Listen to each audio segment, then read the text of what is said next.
So, one thing was clear. The story was repeating. I'll say it again. So one thing was very clear. The story was repeating. And every time it repeated, new elements came in. Words moved around. Objects shifted place. And the voice got a different tone, a different reverberation. Mr. Noor stopped talking for a moment and, looking as he forgot where he was, he said, "This book doesn't have a table of contents. It has no index. You know what I mean? So we have this book, and in this book there's this image.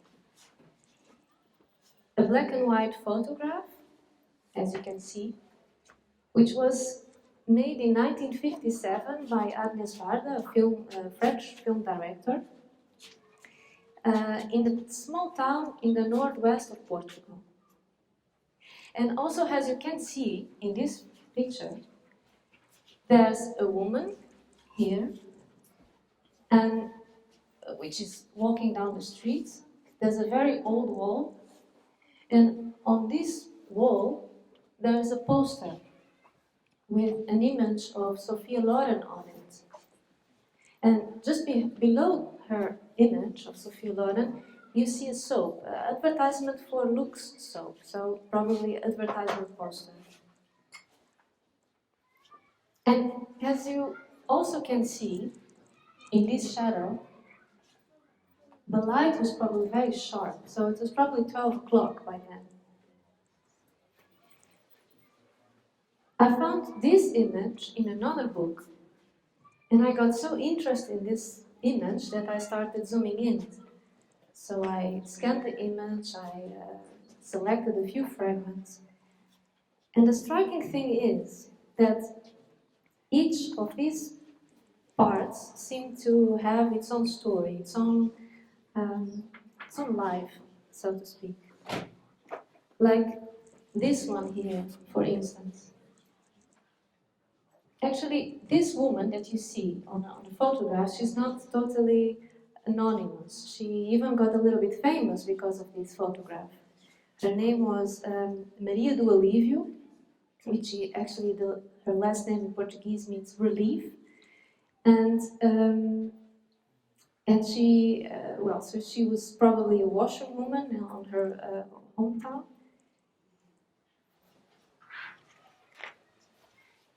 And this part here, for instance, the poster of Sophia Loren, as you can see, if you look carefully to the image, you see that the poster is destroyed. So I think someone didn't really like advertisement. After I said this, Mr. Noor stands up. And he didn't seem very interested on the photograph, but more on the book that was lying on the table. An old tourist guide to Portugal, edited by Chris Marker. He drops the book on the mantelpiece, he walks around the room while smoking his pipe, and he looks at the image again and he says, "Google for it." So, Agnes Varda, wrong accent, Agnes Varda, Portugal. And suddenly the screen gets full with all sorts of variations of the same photograph, like an ongoing pattern. And interesting is that all of these copies of the same image appear in the most various tones of grey. So some are hashtag 33333, hashtag C666F6, hashtag 4B4B4B, light grey, dark grey, a bit brownish grey, as you can see.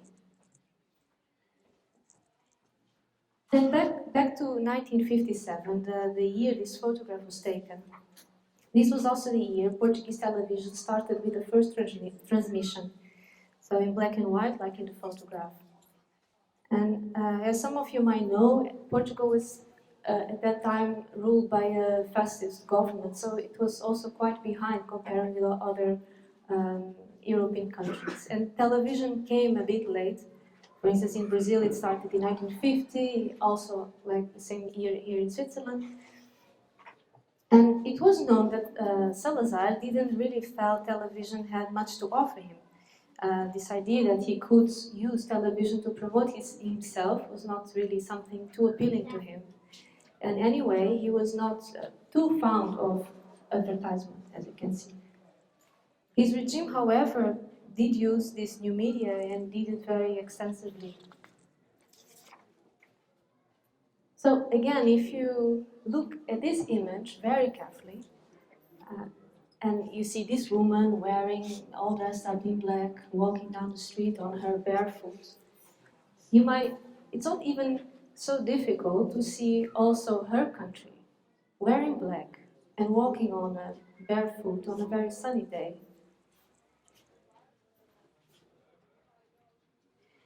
And the point here is not even this particular image, but all the other ones that never made it to become visible.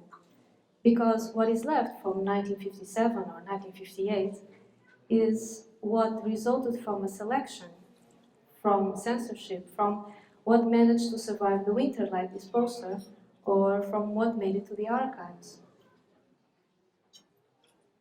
So, is it possible to imagine Google's search algorithm taking into account these absent images? Let's say those that have been censored and literally destroyed. Would it be possible, when searching for 1957 Portugal, find a stream of images interrupted by blank space? So, image, image, blank space, image, image, blank space, image, and so on. This photograph has been printed from a negative, printed on paper, uploaded, downloaded, displayed with a resolution of 800 by 600 pixels, archived in JPEG 2000 and displayed by a search algorithm in different tones of grey in no particular order. It shows how the photographer saw the country she was visiting in 1957, and it may represent many other aspects that we want to see in it, like in any other photograph.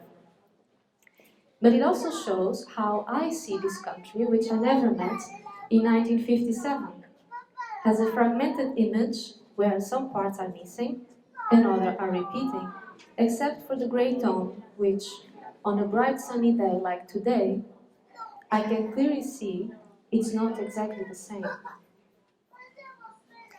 So, which search algorithms will be created in order to make sense of all this fragmented landscape and repeating stories?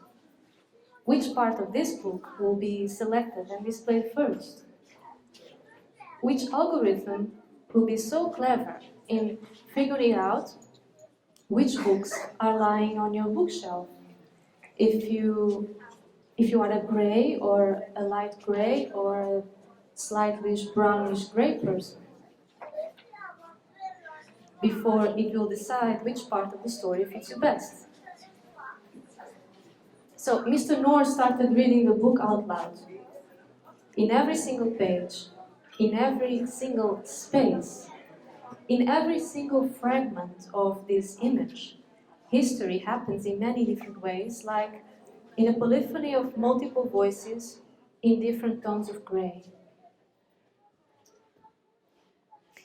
And finally, he agreed with me that this book doesn't need a table of contents.